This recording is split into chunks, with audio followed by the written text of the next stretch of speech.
Sepanjang sejarah, Amerika Serikat tampil dengan dua wajah yang kontradiktif. Di satu sisi, mereka hadir dengan retorika mulia tentang demokrasi, perdamaian, dan hak asasi manusia. Di sisi lain, jejak sejarah mencatat kejahatan mereka di negara-negara kecil, puluhan pemimpin yang digulingkan, dan jutaan nyawa yang melayang atas nama misi damai. Pertanyaannya, mengapa Amerika begitu bernafsu menjadi penguasa dunia? Jawabannya tidak bisa dilepaskan dari akar historis yang telah dibangun sejak 2 abad lalu.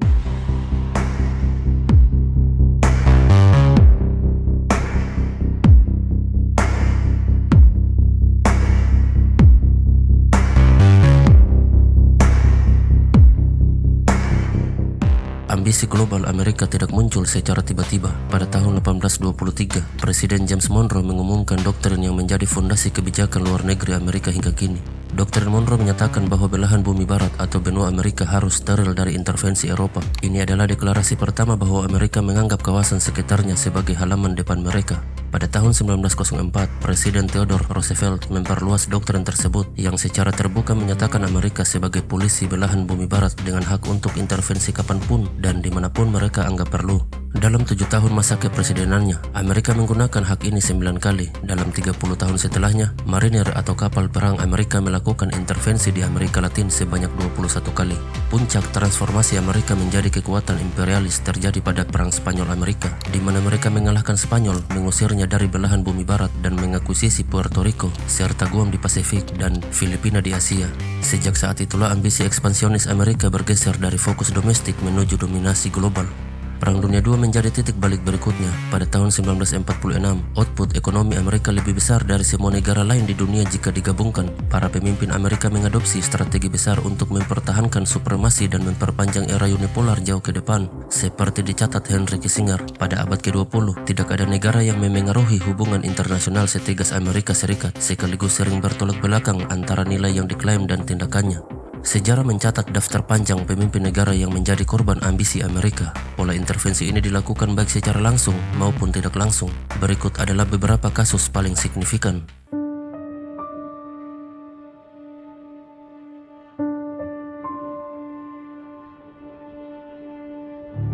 Pada tahun 1912, Amerika Serikat mengirim marinir ke Nicaragua untuk melindungi pemerintahan yang bersahabat dengan Washington serta menjaga kepentingan ekonomi dan jalur strategis di kawasan tersebut.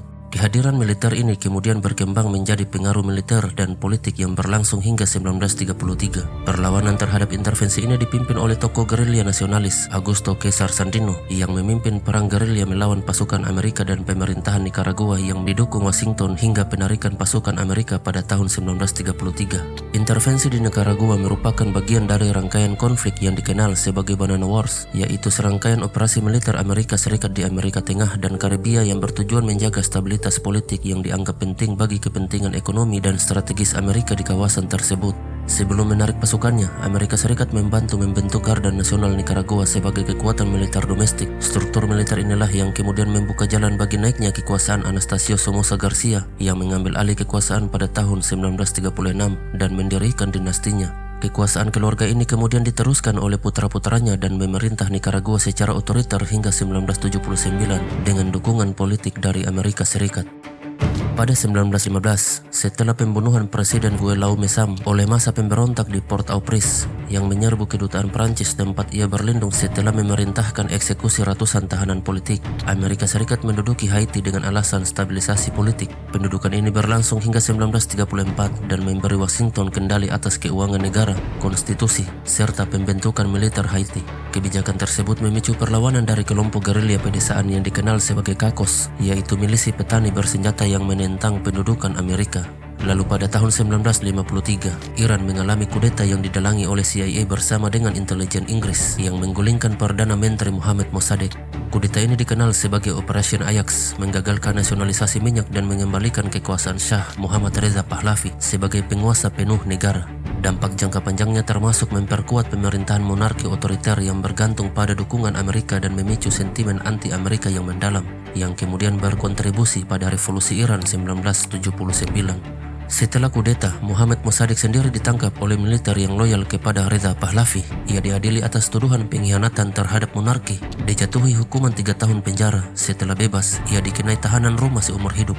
Setahun kemudian, pada 1954, Guatemala menyusul dengan kudeta CIA terhadap Presiden Jacobo Arbenz yang memicu perang saudara selama 36 tahun, terhitung dari 1960 hingga 1996 dengan korban sekitar 200.000 jiwa.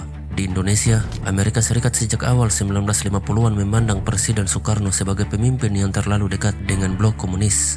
Dokumen deklasifikasi menunjukkan adanya dukungan CIA terhadap upaya destabilisasi, termasuk pemberontakan daerah pada akhir 1950-an, serta komunikasi dan kerjasama dengan unsur militer Indonesia menjelang dan sesudah peristiwa 1965. Meski peran pastinya masih diperdebatkan sejarawan, hasil akhirnya jelas. Soekarno tersingkir, Orde Baru di bawah Soeharto lahir, dan Indonesia bergeser ke orbit barat. Pada 1960, setelah Kongo merdeka dari Belgia, Perdana Menteri Patrice Lumumba mencoba mempertahankan kedaulatan negara di tengah krisis politik dan intervensi asing. Amerika Serikat memandang Lumumba terlalu dekat dengan Uni Soviet di tengah Perang Dingin. Dokumen sejarah menunjukkan bahwa CIA mendukung upaya untuk menyingkirkan Lumumba, termasuk membantu proses penangkapannya pada 1960. Ia kemudian dibunuh pada 1961 oleh lawan politiknya dengan keterlibatan pihak asing. Krisis ini membuka jalan bagi naiknya Jenderal Mobutu Sese Seko yang kemudian memerintah Kongo secara otoriter selama lebih dari 3 dekade. Tak berhenti di situ, pada 1961, upaya penggulingan Fidel Castro di Kuba melalui invasi Teluk Babi gagal karena operasi itu sejak awal cacat secara strategi dan asumsi. Pasukan pendarat terisolasi di Teluk Babi cepat dipukul mundur dan dalam 3 hari operasi itu pun runtuh. Kegagalan ini kemudian berujung pada krisis rudal Kuba 1962 yang nyaris memicu perang nuklir dunia. 2 tahun setelahnya, pada 1963, kudeta di Vietnam Selatan yang didukung oleh CIA menumbangkan Presiden Ngo Dinh Diem, menciptakan kekosongan politik dan mempercepat eskalasi dalam Perang Vietnam yang kemudian menewaskan sekitar 58.000 tentara Amerika serta jutaan warga Vietnam. Dukungan Amerika terhadap penggulingan Diem didorong oleh penilaian bahwa ia telah menjadi beban strategis, krisis politik dalam negeri, represi terhadap oposisi, dan kegagalannya menstabilkan situasi dianggap justru mengancam posisi Vietnam Selatan dalam perang tersebut. Keterlibatan CIA dalam kudeta ini diperkuat oleh dokumen yang telah dideklasifikasi. Arsip menunjukkan bahwa dana CIA digunakan untuk mendukung para jenderal pemberontak dan pejabat Amerika menyadari kemungkinan besar Diem akan dibunuh. Meskipun secara resmi sempat muncul wacana tentang opsi pensiun terhormat, pada akhirnya, setelah ditangkap pada 2 November 1963, Diem memang dibunuh oleh perwira militer pemberontak bersama saudaranya. Peristiwa ini menjadi salah satu titik balik penting yang memperdalam kekacauan politik di Vietnam Selatan dan mempercepat eskalasi perang Vietnam. Lalu pada 1965, dalam Operation Power Pack, Amerika Serikat mengirim lebih dari 20.000 tentara ke Republik Dominika di tengah perang saudara yang pecah setelah upaya pengembalian Presiden Juan Bosch ke kekuasaan. Washington mengklaim intervensi ini untuk mencegah munculnya pemerintahan komunis baru di Karibia setelah Revolusi Kuba. Pasukan Amerika segera menguasai Santo Domingo dan memaksakan penyelesaian politik yang menghasilkan pemerintahan yang lebih sejalan dengan kepentingan Amerika. Pada 24 Februari 1966, Presiden Ghana, Kwame Nkrumah, seorang pemimpin pan-Afrikanis yang condong ke sosialisme, digulingkan oleh militer ketika ia sedang berada di luar negeri. Dokumen yang kemudian dideklasifikasi dari CIA, National Security Council, and United States Department of State menunjukkan bahwa Amerika Serikat telah mengetahui rencana kudeta tersebut sebelumnya dan memandang penggulingan Nkrumah sebagai perkembangan yang menguntungkan bagi kepentingan Barat selama masa Perang Dingin. Beberapa arsip juga mengindikasikan adanya kontak dengan para perwira militer yang terlibat serta koordinasi diplomatik setelah kekuasaan berpindah tangan. Motif strategis Washington berkaitan dengan kekhawatiran bahwa kedekatan Nkrumah dengan blok Soviet dan Tiongkok dapat memperluas pengaruh komunis di Afrika, sekaligus mengancam kepentingan Barat di kawasan tersebut. Setelah kudeta berhasil, Ghana kemudian diperintah oleh rezim militer yang lebih pro-Barat. Lalu pada 1973, Chile jatuh ke tangan militer setelah krisis politik dan ekonomi yang memuncak. Dokumen menunjukkan bahwa Amerika Serikat mendanai oposisi dan memberi tekanan ekonomi terhadap pemerintahan Salvador Allende. Meski tidak ada bukti langsung bahwa Washington memerintahkan kudeta, kebijakannya berkontribusi pada instabilitas yang membuka jalan bagi naiknya Augusto Pinochet dan 17 tahun kediktatoran. Di tahun 1983, invasi Amerika dengan sandi Operation Urgent Fury menggulingkan rezim militer di Grenada, negara kecil di Karibia yang saat itu dipimpin Hudson Austin, dengan alasan resmi melindungi warga negara Amerika dan mencegah konsolidasi pemerintahan berhaluan Marxis di Karibia. Operasi ini berlangsung cepat dan dalam hitungan hari pemerintahan revolusioner tersebut akhirnya runtuh. 6 tahun kemudian, pada 1989, Amerika Serikat melancarkan Operasi Just Cause ke Panama yang menargetkan Jenderal Manuel Noriega, mantan mitra intelijen Amerika yang kemudian dituduh terlibat perdagangan narkotika. Ia ditangkap dan dibawa ke Amerika Serikat untuk diadili. Pada 1992, setelah sidang 7 bulan di Pengadilan Distrik Federal Miami, Noriega dinyatakan bersalah atas 8 dari 10 dakwaan, termasuk perdagangan narkoba, racketeering, dan pencucian uang. Pengadilan menyatakan ia menerima suap jutaan dolar dari kartel narkoba Kolombia, termasuk Medellin Carter, dengan melindungi jalur pengiriman kokain melalui Panama. Secara resmi, Presiden George Bush membenarkan invasi ini untuk melindungi warga Amerika, memulihkan demokrasi setelah pemilu dibatalkan, dan memerangi narkotika. Namun, di luar alasan kemanusiaan dan pemberantasan narkoba, operasi ini tidak bisa dilepaskan dari kepentingan strategis Amerika, yaitu memastikan keamanan pangkalan militer serta menjamin netralitas dan pengoperasian terusan Panama yang vital bagi perdagangan. Lalu di Somalia, di tengah kelaparan besar dan runtuhnya negara Somalia setelah Perang Saudara, sejak runtuhnya pemerintahan Siad Barre pada 1991, Amerika Serikat memimpin intervensi militer internasional melalui Operation Restore Hope setahun kemudian. Operasi ini secara resmi berada di bawah mandat Perserikatan Bangsa-Bangsa, tetapi secara militer dipimpin dan didominasi oleh Amerika Serikat yang mengerahkan puluhan ribu pasukan serta menjadi komando utama operasi. Tujuannya adalah mengamankan distribusi bantuan kemanusiaan di wilayah yang dikuasai berbagai milisi. Namun dalam analisis geopolitik, intervensi tersebut juga berkaitan dengan kepentingan strategis Amerika di Tanduk Afrika, wilayah yang berada dekat jalur pelayaran penting menuju terusan Suez dan Teluk Persia, yang mana ini adalah rute vital perdagangan dan energi global. Di lapangan, operasi kemanusiaan tersebut segera berubah menjadi konflik dengan milisi lokal, terutama yang dipimpin oleh Muhammad Farah Aidid. Pertempuran kemudian memuncak di ibu kota Mogadishu pada 1991, yang menewaskan puluhan tentara Amerika dan ratusan warga Somalia. Setelah insiden tersebut dan meningkatnya tekanan politik di dalam negeri, Amerika Serikat akhirnya menarik pasukannya pada 1994. Memasuki abad ke-21, pada 2003, invasi militer Amerika Serikat ke Irak menggulingkan Saddam Hussein dengan dalih keberadaan senjata pemusnah massal yang kemudian tidak pernah ditemukan. Alih-alih menghadirkan stabilitas, invasi ini justru memicu kekacauan berkepanjangan. Ratusan warga sipil Irak tewas akibat perang dan konflik. Juga skandal penyiksaan tahanan di penjara Abu Ghraib pada 2004 meruntuhkan klaim moral operasi tersebut, dan keputusan membubarkan militer Irak menciptakan kekosongan keamanan yang mempercepat perang saudara. Pada 2011, intervensi militer barat yang dipimpin NATO dengan dukungan udara dari intelijen Amerika Serikat dalam intervensi militer di Libya membantu pemberontak menggulingkan Muammar Gaddafi. Operasi yang awalnya dibenarkan sebagai perlindungan warga sipil itu kemudian berkembang menjadi dukungan langsung terhadap perubahan rezim. Setelah Gaddafi ditangkap dan dibunuh pada Oktober 2011, Libya terpecah ke dalam perang antar milisi, munculnya pemerintahan tandingan, runtuhnya institusi negara, serta menjamurnya perdagangan senjata dan manusia. Kekacauan pasca rejim ini menjadikan Libya salah satu titik instabilitas paling parah di Afrika Utara hingga bertahun-tahun kemudian.